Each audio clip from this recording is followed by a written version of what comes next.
Take a ferry to Martha's Vineyard off the coast of mainland Massachusetts, and it's easy to see why those with fame and fortune, along with some of our nation's presidents, gravitate here.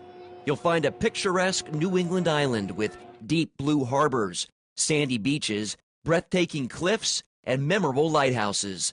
Look beyond the luxury, though, and many Martha's Vineyard residents say you'll discover an island of people crying out for help. There's a lot of darkness here. There's a lot of drugs. There's a lot of alcohol.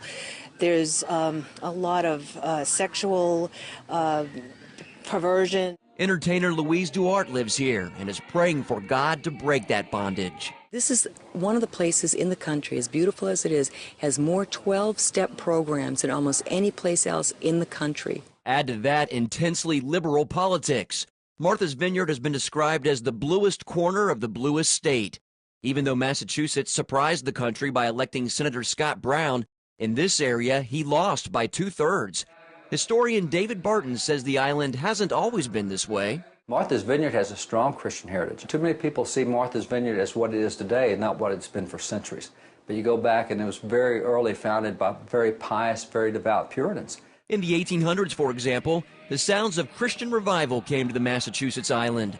Worshippers praised God on the grounds of the Martha's Vineyard Camp Meeting Association, a community founded 175 years ago.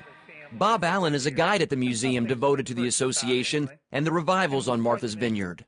It was all part of the revival movement, which started in Kentucky in 1799 and just grew all around the country. Allen says in 1835, a man by the name of Jeremiah Pease helped lead the first revival on Martha's Vineyard. He built a stand and benches on the camp meeting grounds. Attendees also set up 9 tents. The revival grew, and so did the number of tents on these grounds. By the late 1850s, there were more than 300. Then in 1864, alongside 500 tents, some participants decided to build cottages to stay in while the services were going on. Cottage City was born. 15,000 to 20,000 people traveled to Cottage City from all over the country to attend the revival services. God performed miracles and healings, and many people gave their hearts to Jesus Christ.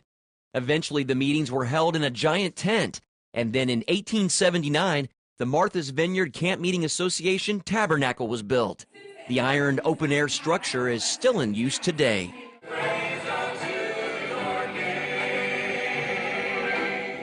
Dr. Charles Stanley of In Touch Ministries came to the island recently for Inspiration Weekend, celebrating Martha's Vineyard's rich Christian history.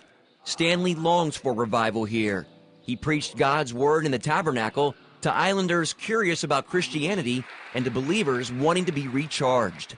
One of the reasons that I came, I thought, well, Lord, you know, you use whoever you want to use, but I would certainly like to see something happen in the Northeast. Here, 70% of the nation's population lives up in this area. And here's Martha's Vineyard to be just like you, to take this little spot and do something the world would never expect. Grammy Award-winning bluegrass artist Ricky Skaggs has prayed for God's Spirit to be poured out upon Martha's Vineyard. If Martha's Vineyard got on fire for Christ, if revival truly started right here, it would start a fire in the Northeast. And there've been prophetic words about a fire in the Northeast, you know, and I honestly do believe that revival is going to happen here in the Northeast. American Idol finalist Mandisa also took part in this year's Inspiration Weekend. I'm praying that many, many, many will be saved, and not just that they'll be saved, but that they will do what the woman at the well did. They will go and they will tell everybody that they know about all that God had done, and that those people's lives would be changed as well. The sounds may be different from those heard at the revivals of yesteryear, but the message is the same. Turn your life over to Jesus Christ and allow His power to transform you. Island resident Bernadette Crossland says people are already responding. The power of God is going to fall here tremendously. It's like turning the hearts of the children back to the forefathers. And there's a change that's on the way. There's a different wind blowing, and it will have an impact. God's on the move in New England, no question about it. Mark Martin, CBN News, Martha's Vineyard, Massachusetts.